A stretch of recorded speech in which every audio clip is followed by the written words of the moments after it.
எங்கள் வீட்டுக்கிட்ட ஒரு பெரியம்மா இருக்காங்க. அவங்க வீட்டில் வந்துட்டு மாடுகள்லாம் வச்சு வளர்த்துட்ருக்காங்க. கூடவே ஒரு 7, 8 போல் நாய்க்குட்டிங்களும் இருக்கும். எனக்கு அந்த நாய்க்குட்டிங்கன்னா ரொம்ப பிடிக்குமா. ஸோ அங்கே இருக்கிற நாய்க்குட்டிக்கு சாப்பாடு கொடுக்குறதோ சரி, அந்த மாடுகளுக்கு கழனி தண்ணி ஊற்றுறது, வீட்டில் இருக்கிற அந்த காய்கறி வேஸ்ட்டு, இன்னும் என்னென்ன கொடுக்க முடியுமோ அந்த மாடுகளுக்கெல்லாம் கொடுப்பேன். அந்த அம்மாக்கிட்டையும் நல்லா பேசுவேன்.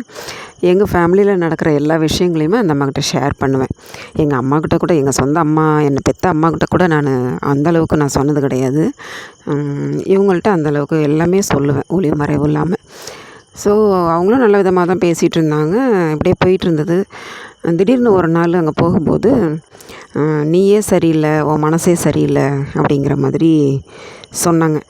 ஏம்மா, நான் என்னம்மா பண்ணேன் அப்படின்னு சொல்லிட்டு கேட்கும்போது, ஏன் அப்படி சொல்கிறீங்க அப்படின்னு கேட்கும்போது, அவங்க ஒன்றுமே சொல்லலை. திரும்ப திரும்ப அந்த வார்த்தையவே அதுவும் ராகத்தோடு சொன்னாங்க.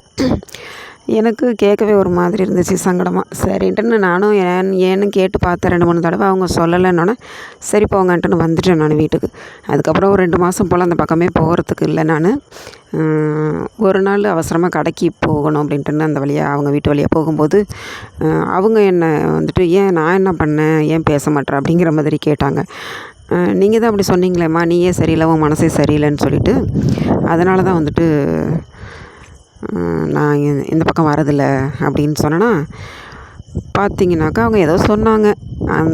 அன்னைக்குன்னு பார்த்து நான் ஊருக்கு போகிற அவசரத்தில் இருந்தேன்.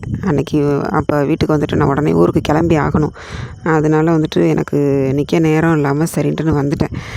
ஒருத்தவங்க மேலே பழி சொல்லலாம், ஆனால் அவங்க காரணம் கேட்கும்போது அதுக்கான பதிலை சொன்னாங்கன்னாக்க தான் அந்த தப்பை நம்ம செஞ்சோமா செய்யலையான்னு நமக்கே தெரியும். எதுவுமே சொல்லாமல் இந்த மாதிரி சொன்னோன்னே எனக்கு ரொம்ப வருத்தமாக இருந்துச்சு. பார்க்கலாம், மனிதர்கள் சில நேரங்களில் சில மனிதர்கள்னு சொல்லுவாங்கள்ல, அதுதான் ஞாபகத்துக்கு வருது.